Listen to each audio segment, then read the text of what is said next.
Keller Williams Mongolia-гийн хамт олон сонгон хайрхан дүүргийн 25 дугаар хороо зүүн салаанд 3-3 сагсан бөмбөгийн талбайг байгууллаа. Тэд энэ мэтчлэн нийгэмд тустай ажлыг 4 жилийн өмнөөс уламжлал болгон зохион байгуулж иржээ. Спортоор хичээлэх нь эрүүл өсөж ториноход чухал нөлөөтэй. Тэгвэл Keller Williams Mongolia компаниас сонгон хайрхан дүүргийн 25 дугаар хорооны хүүхэд багчуудад чөлөө цагаа зөв боловсон эрүүл орчинд өнгөрүүлэх боломжийг бүрдүүлж өглөө.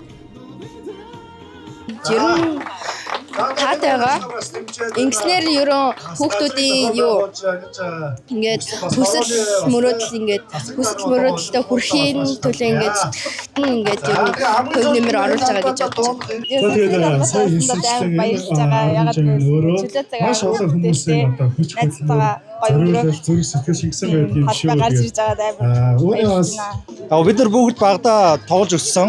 Гэхдээ эргээд бодоход бол одоо шороонд ойр те одоо орчны хувьд гэсэн эрсдэлтэй ийм байдал өссөн байдаг.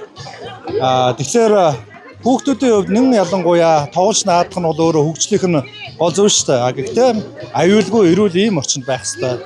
Тийм учраас бид нар одоо ийм аслагдсан дүүрэгттэй одоо энэ яг стандартын дагуу энэ одоо 3-3 талбайг одоо байгуулахар шийдсэн байна. Ингээд нөгөө хүүхдийн баярлж байгаа хүнийг баярлуулах гэдэг маань өөрөө маш том арга хэмжээ учраас бүгд үнэхээр сэтгэл өндөр байна. Тэгээд яг ингээд баярлсан хүмүүсийг харахаар бид нар өөрсдөө бас нөгөө юу хийж байгаагаас улам их урам зориг авж байна.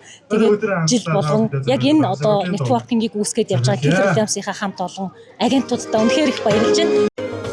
Энэхүү сагсан бөмбөгийн талбайн бүтээн байгуулалт нь Keller Williams Mongolia компани агентуудын хандваар бий болжээ. За нийгмийн сайн сайхны төлөө хийсэн бүтээн байгуулалтыг хараад баярлаж байгаа багчуудаас урам зориг авдгаа гэдгийг компани ажилчид онцолсон. За хүүхэд багчууд хит их гар утасны хамааралтай болсон энэ цаг үед нүдэ олсон бүтээн байгуулалт болсон хэмээн сонгон хайрхан дүүргийн 25 дугаар хорооны ирэхэд үзэж байна.